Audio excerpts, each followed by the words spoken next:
Interest rates and foreign exchange rates, important as they may be in the short term, really are not going to determine whether we get rich over time. The best time to buy stocks actually was in recent years, has been when interest rates were sky high, and it looked like a very safe thing to do to put your money into Treasury bills at actually the prime rate got up to 21.5%, but you could put out money at huge rates in the early 80s. And as attractive as that appeared, it was exactly the wrong thing to be doing. It was better to be buying equities at that time because when interest rates changed, their values changed even much more. If we thought we knew what the dollar was going to do or interest rates were going to do, we won't do it, but we would just engage in transactions involving those commodities in effect or futures directly. In other words, it would not be, if we thought that the dollar was going to weaken dramatically, and we won't get those kind of thoughts, but if we did, we would buy other currencies, and it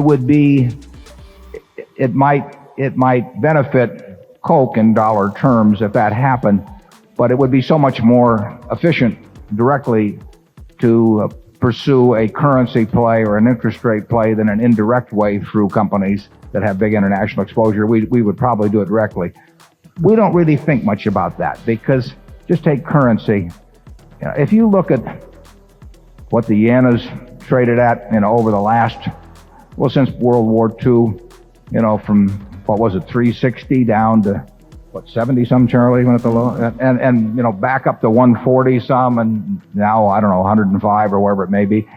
I mean, those moves are huge, but in the end, we're really more interested in whether more people in Japan are going to drink Coca-Cola, and over time, we're better at predicting that than we are at predicting what the yen will do. And if Coca-Cola satisfies people's needs, liquid needs, for more and more people, we will probably get a reasonable percentage of their purchasing power of those people around the world for their right to drink Coca-Cola or for shaving or whatever it may be. So if the world's standard of living improves bit by bit over time in an irregular fashion, and we supply something the world wants, we will get our share in dollars eventually. And what it, quarter to quarter or year to year, how that moves around because of currency moves really doesn't make any difference to us. It makes a difference to reported earnings in that quarter.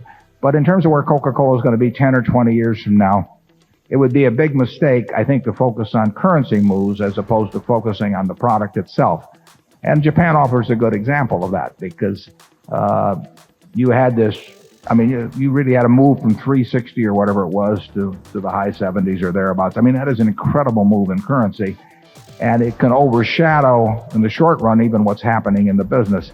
But long range, what's really made Coca-Cola strong in Japan is the fact that the Japanese people have accepted their products in a big way, and that's the sort of thing we focus on because that's something we understand. We don't understand what currencies are going to do week to week or month to month or year to year, and we always try to focus on what's knowable and what's important.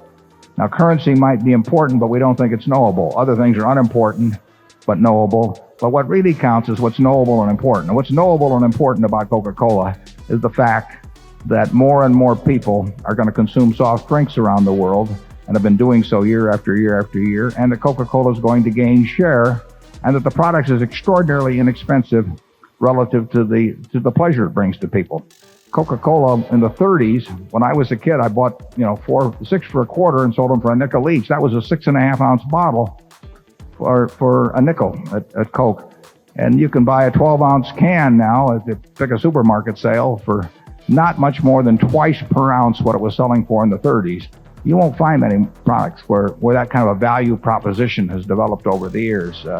So that's the kind of thing we focus on. And interest rates and foreign exchange rates, important as they may be in the short term, really are not going to determine whether we get rich over time. The best time to buy stocks actually was in recent years, has been when interest rates were sky high, and it looked like a very safe thing to do to put your money into Treasury bills at actually the prime rate got up to 21.5%, but you could put out money at huge rates in the early 80s, and as attractive as that appeared, it was exactly the wrong thing to be doing. It was better to be buying equities at that time because when interest rates changed, their values changed even much more.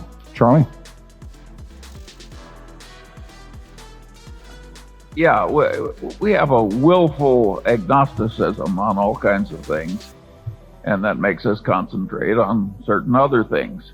This is a very good way to think, if you're as lazy as we are.